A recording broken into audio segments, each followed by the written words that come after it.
My name is Gustavo Marrero. I am Associate Professor in Economics of the University of La Laguna, and I coordinate this project to join with Rodrigo Trujillo. The University of La Laguna is located in Tenerife, that is the largest of 7 Canary Islands. And in relation with the VIREG project, we have to say that a big part of the research and teaching in the university focus on the management and allocation of natural and human resources under a specific characteristic of isolated system like an island. The university also have a special program to promote the creation of startups, and it is very much aware of the challenge faced by young people when leaving the university. In fact, in this line, the university is very active in several entrepreneurship projects, such as the Emprende ULL, which try to foster entrepreneurship based on innovation among students.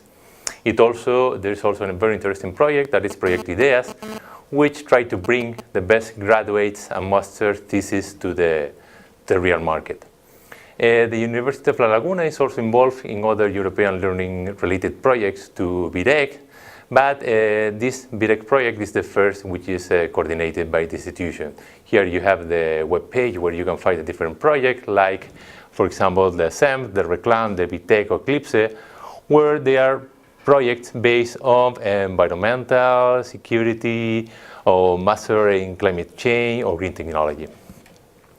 The Canary Islands is a Spanish archipelago of 7 islands of 2.1 million of people, and is located pretty close to Africa. It is an excellent geographical location to interconnect experience and develop not only learning but also research projects between Europe, Africa, and America.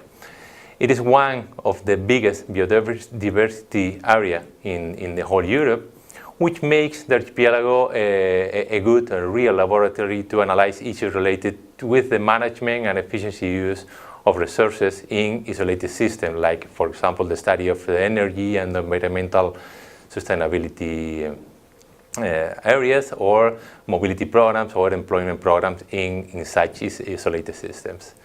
Regarding some economic situation of the Canary Islands, we have to say that the real GDP, it is about 41,000 million. It is about 4% of Spain. Its population, as I said, was 2.1 million. It is about 4.5% of Spanish population.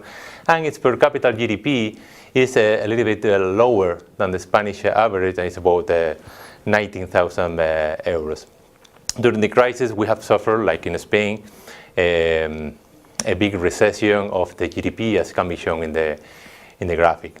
However, the main problem in Spain, but also in Canary Islands, is the underutilization of the labor force. The graphic that is to the right, it is the unemployment rate in Europe, in all the countries that are involved in VIREG. And as you can see, Spain and Greece, but especially Spain during the whole crisis, shown the biggest unemployment rate. But in Canary, this unemployment rate is even higher. It is at 33%. And also the occupied people are poorly productive. We have a productivity that is about 5% lower than in Spain. The main imbalance that we find in the labor market in Canary Islands is basically is when we look and we distinguish by age. The youth unemployment rate in Canary Islands is huge. Even in Spain, that is about 60% of unemployment of people below 25 years old. In Canary Islands, this percentage goes up even to 70%. For example, for people between 20 and 24 years old, it is 68%. There is also a problem of a high unemployment rate of primary education and secondary education. The dropout rate is high, but it's decreasing, and about 44% of people above 16 years old has at least an upper secondary education, which is more or less on the average. The main weakness that we find in this sense in Canary Islands is that only the 29% of people that is working show superior education. It is well above in Spain and well above the most education regions in Spain and in Europe. And it is decreasing, while it is increasing the rate of the employed with primary education. This is basically based off the, because of the economic model that is based in Canary Island, that is based in construction and in tourist sector. So this model creates clear inefficiencies, reduce the capacity to adopt and develop new technologies, and increase productivity in the island. So a big challenge that we have is try to promote this sector requiring more qualified people, like for example health, education, manufacturing, industry and energy sector, but also increase the qualification in the tourist sector. Why? Because the tourist sector is a sector that is the main sector in the island, and it is about the 25–30% of GDP is in the tourist sector, and it employs about 25% of the people that work in the Canary Island work in this sector. So it is a very high dynamic sector. In fact, it is the first sector that is being recovering, and for that reason, now in 2013, we are showing how the Canary economy is slightly recovering, and it seems that is moving for the crisis until 2012. So the main reason why Canary is at the top of the rankings in the tourist sector is basically because of the weather, beaches and landscape. So our geography and the implied tourist of this geography is can be seen in Canary as a commodity, as to have petroleum or to have natural gas.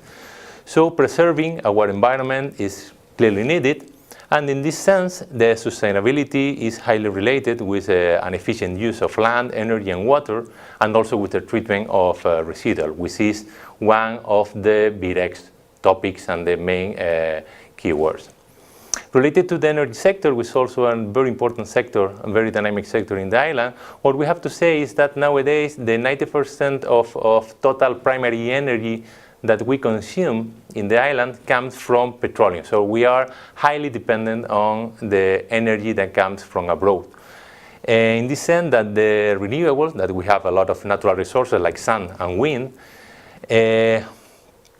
just only are present only in the generation of electricity, and it's very small nowadays. So currently what we have is an energy mix that is highly inefficient, not only in terms of cost, but also in risk and also in the generation of emission. There is a very ambitious plan that is called the PECAN, the Plan Energético de Canarias, which what tries is to improve the efficiency in the energy sector, but also to introduce in the generation of electricity the natural gas, but also and especially the renewables energies to increase the mix, the penetration of the wind energy and the photovoltaic energy in the generation of electricity.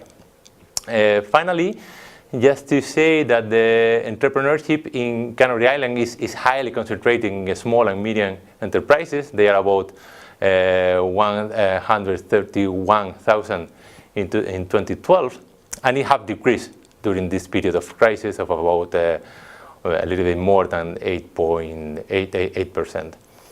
These small enterprises in construction and hostelry have decreased, but they have rise in some of the most dynamic, but they are still small sectors, like the energy and water sector, the education and health, and the TIC sector.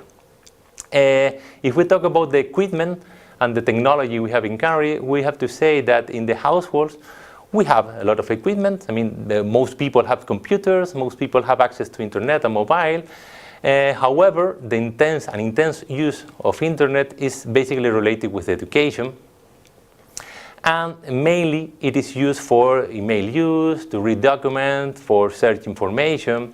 But, and this is what is important for the VIREG project, just only 17% of people use internet for online education, for online courses. So this is a big room. There is still a big room for learning in Canary Island, and the VIREG project attempts to cover this gap. Finally, we have to say that the R&D in Canary Islands is clearly below the average and highly concentrated in the public sector, basically in the administration and the universities. Just only 13% of researchers is in the private sector. It is clearly below this percentage in Spain. So what is mandatory in the Canary Islands is try to get more connection between the R&D in the public centers and the private sector.